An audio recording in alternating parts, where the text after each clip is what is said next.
Porque um brinquedo é mole você tapear a criança, mas comida não tem como você tapear. Então é uma coisa muito dura. A fome, infelizmente, ela não espera. Ela tá ali constante. É uma coisa muito dura mesmo. Porque tem gente que nasceu no berço de ouro e infelizmente não sabe o que é. O Maicon mora no Rio de Janeiro e só entrou na escola com 11 anos. Enquanto os irmãos mais velhos foram estudar no tempo certo, os mais novos, como ele, demoraram mais. Um atraso que não foi escolha. Eu tinha 11 anos de idade, comecei na primeira série, já comecei bem tarde no colégio, devido a minha mãe ter tido vários filhos, que ela teve 9 filhos, né? Foi bem complicado para ela. E aí eu entrei na escola muito tarde, e aí tivemos que se mudar para cá, e eu parei no final da primeira série, e aí vim para cá, tive que trabalhar com meu pai, ajudar ele, e aí eu fiquei trabalhando de pedreiro, ajudante de pedreiro, até os meus 21.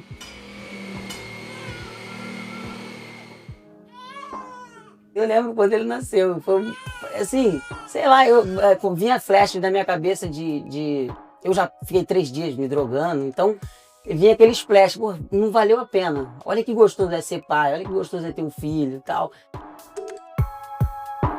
E a gente foi aos trancos e barrancos, lutando, e aí estamos aí, né? Eu pretendo me formar em Direito, se Deus quiser. Meu nome é Maicon Gonçalves Pereira, Maicon com Y, diferenciado. Sou ajuntado da Cristine Salles Rosa Pereira e temos 3 filhos.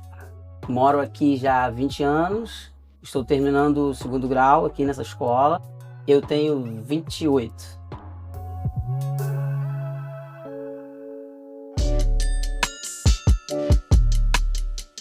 Podcast Histórico Escolar.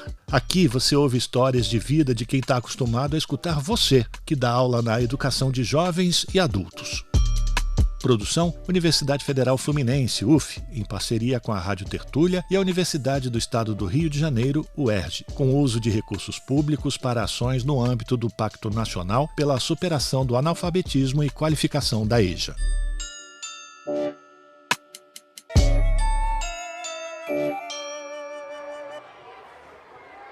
Quando Maicon finalmente chegou à sala de aula, ele percebeu que ali também ele se sentia deslocado. Os colegas eram mais novos e a diferença de idade e vivência pesava. A cabeça dele já carregava assuntos que nenhum menino deveria conhecer tão cedo. Ainda hoje, ele se lembra com clareza de como foi o seu primeiro dia de aula. E eu nunca tinha entrado na sala de aula, então foi meio estranho, né? E eu não queria entrar. Aí a professora conversou comigo e tal. E aí, com muito esforço, eu entrei. E até porque eu, com 11 anos, a minha cabeça já era muito evoluída. Eu pensava em muitas outras coisas que uma pessoa da minha idade não deveria pensar. Até pelo fato de eu ter, na minha casa, alguns exemplos. Tipo, meu pai era alcoólatra, ele era viciado em drogas. O Maicon tinha dúvida se ia conseguir continuar na escola. Pensei em desistir com 11 anos, mas aí aquela professora, Rosângela, lembro o nome dela até hoje, ela... Não, entra, tal, vai ser legal. Aí me ajudou pra caramba, eu entrei, aí comecei a estudar e foi legal. Aí continuei o ano inteiro. Disso aí eu recordo muito bem, da primeira série. O Maicon chegou à escola já sabendo ler e escrever. Foi a mãe quem o ensinou em casa com o que ela tinha à mão. Usava gibis para ler histórias e contas de matemática no improviso do cotidiano. E ela ensinava a escrever o nome dela, o nome dos meus irmãos, que eram as pessoas que eu estava lidando no dia a dia. Isso é uma técnica, né, que ela usou para eu poder aprender a ler e a escrever. E até a fazer contas. Então já entrei já bem assim, com a gíria de hoje, já entrei bem safo nessa época, graças a Deus. Foi graças a ela também.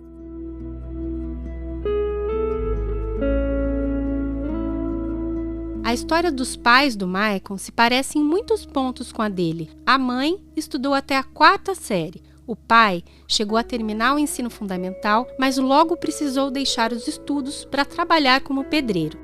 Um ciclo que tinha tudo para se repetir e em que a escola ficava pelo caminho e o trabalho vinha antes do diploma. Meu pai serviu quartel e ele teve o primeiro filho dele muito novo e ele também teve que trabalhar porque não tinha como, né?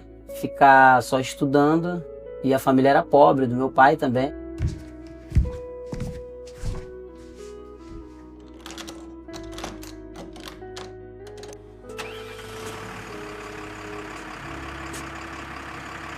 A mudança de casa também foi uma mudança de rota para o Maicon. Foi nesse momento que ele, ainda menino, tomou uma decisão. Passar para a segunda série. Professor Eunice, cheguei 2 dias na escola e aí tive que me mudar para cá. Aí não dava, com 12 anos, ir para a escola lá em Santa Margarida, tive que tomar 2 conduções, a daqui e a de Campo Grande para lá. Aí eu resolvi, eu já tinha essa autonomia com 12 anos, não estudar mais e ajudar meu pai a trabalhar. E aí eu ia com ele trabalhar, ajudava ele. E ele não precisava pagar ajudante, eu ajudava ele. E aí com isso eu fui também aprendendo o ofício de pedreiro. Maicon tinha uma família grande, de 8 irmãos. Fome é muito difícil, eu já comi arroz com farinha. Minha mãe já fez essas buchas de se limpar, ela novinha, ela cortava igual abobrinha, fazia refogado com 2, 3 pedacinhos de carne e a gente comia com arroz.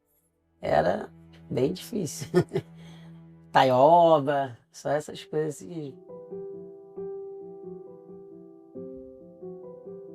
Aí minha mãe fazia folha de taioba com frango, bertalha, e eram essas coisas que a gente comia, angu. E aí por isso que a gente é fortão.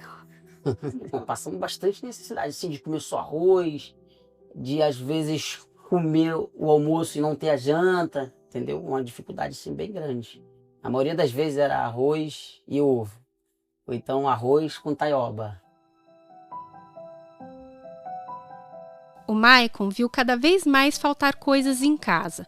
E viver essa realidade pesou bastante quando ele decidiu trabalhar com o pai aos 12 anos e sair da escola. Fiquei trabalhando até 21 anos. Aí nesse tempo que a gente não estuda, a nossa cabeça ela fica meio, vaga. E aí a gente começa a procurar, o tempo que tinha que estar no estudo, a gente procura em outras coisas. E a gente vai começando a aprender outras coisas, vai para outros caminhos diferentes.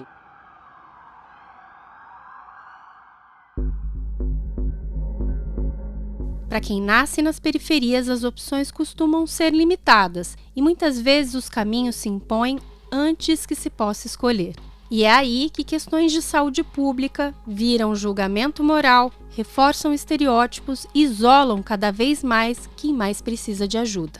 E as pessoas que são, assim, de uma classe mais baixa, que é a nossa, a gente começa a procurar em coisas que até a classe mais alta ela até tem, mas ela, na classe mais baixa, ela tem muito mais, então a oferta é muito maior. Então, se dá assim, em grande quantidade em relação a drogas, bebida. Quando você vê um rapaz rico que bebe, ele não é alcoólatra. Agora, um pobre é. O pobre é alcoólatra, é isso, é aquilo. E eu me envolvi com essas coisas, eu me envolvi com várias drogas pesadas. O Maicon via que a história de pessoas próximas podia ser a dele. Eu tenho muito amigo da minha infância que morreram nessa trajetória, de não ter escola, de não ter estrutura. Aí foi como eu disse que o Estado às vezes ele não é muito presente na classe pobre, né? Porque as pessoas se vão, assim como se passassem, se virasse a folha de uma página e ninguém ligasse. Meu primo, ele morreu com 18 anos, com um tiro de 12 na cara, por exemplo, porque roubava. Então é uma coisa muito dura, né? E eu curti uma infância com meu primo. Podia ter sido eu, né? A força do Estado não está presente. Se fosse ao contrário, se as escolas, se os hospitais tivessem mais apoio do governo, acho que aí sim a gente poderia ter até uma infância melhor do que nós tivemos, porque tivemos uma infância muito dura, né? Um aprendizado que fez com que hoje ele tivesse uma casa para morar construída pelas suas próprias mãos. Que hoje eu que fiz a minha casa, desde o alicerce até a laje, telhado do Coronel, foi eu que fiz tudo. E isso foi graças ao meu pai. Foi um descaso dele não me colocar na escola, mas foi uma coisa boa que ele passou para mim, que eu aprendi com ele.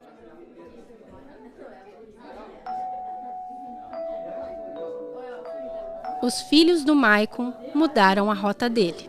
Graças ao meu filho eu pude mudar e aí comecei a traçar uma linha diferente para a minha vida, porque eu sentia a necessidade de buscar algo a mais e nisso veio os estudos à tona, né? E eu tinha que voltar a estudar. E aí eu voltei com 21, na segunda série aqui, Da 1ª à 8ª série, ele conseguiu retomar os estudos pela EJA.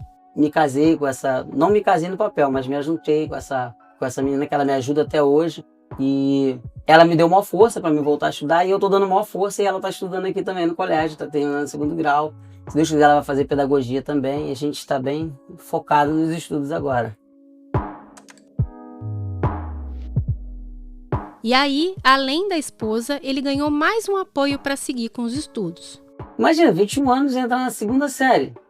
Fala sério, né? Tá com vergonha, tal. Eu entrei nesse colégio aqui meio cabisbaixo, mas eu tive uma influência muito pesada, assim, ele me ajudou bastante, foi meu cunhado. E ele sempre falou comigo, cara, o que você é, o que você vai ser, não vai ser as pessoas que vão determinar isso não, cara. É você que vai determinar isso. O teu sonho, ninguém vai conquistar ele pra você não.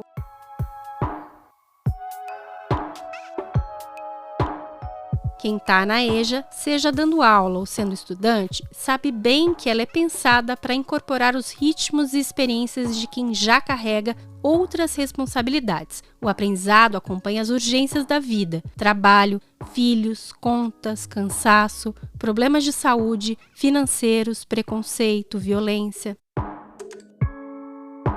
O ritmo da EJA é diferente do ensino regular e não é por acaso.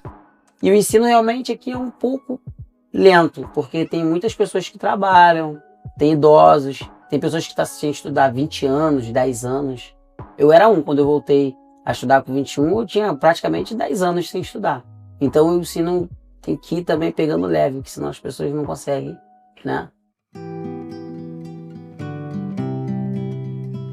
O Maicon trabalha na área de gastronomia depois de ter passado em um concurso público e tem o sonho de fazer a faculdade de Direito. Graças a Deus já tem feito o efeito. Pretendo não parar mais, estudar até eu morrer.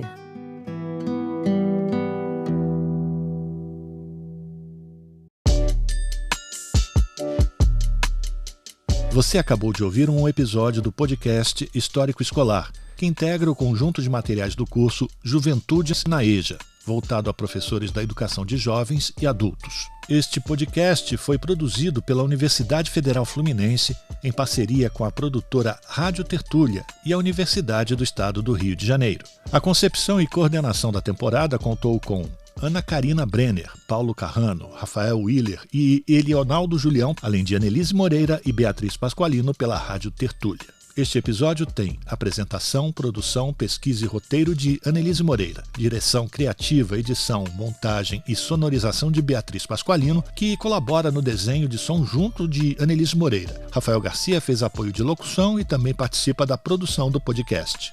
E tudo o que você ouviu aqui com a voz do Maicon foi gravado em 2014 e faz parte do material de acervo do documentário Fora de Série, produzido pelo Observatório Jovem do Rio de Janeiro, que é vinculado à UF. Este material foi produzido com recursos públicos descentralizados pela Secretaria de Educação Continuada, Alfabetização de Jovens e Adultos, Diversidade e Inclusão, SECAD, do Ministério da Educação, para a Universidade Federal Fluminense, por meio do termo de transferência direta, TED, número 14367 de 2024. A iniciativa integra as ações de formação de professores para a docência na EJA, desenvolvidas no âmbito do Pacto Nacional pela Superação do Analfabetismo e Qualificação da EJA, instituído pelo Decreto número 12048 de 5 de junho de 2024.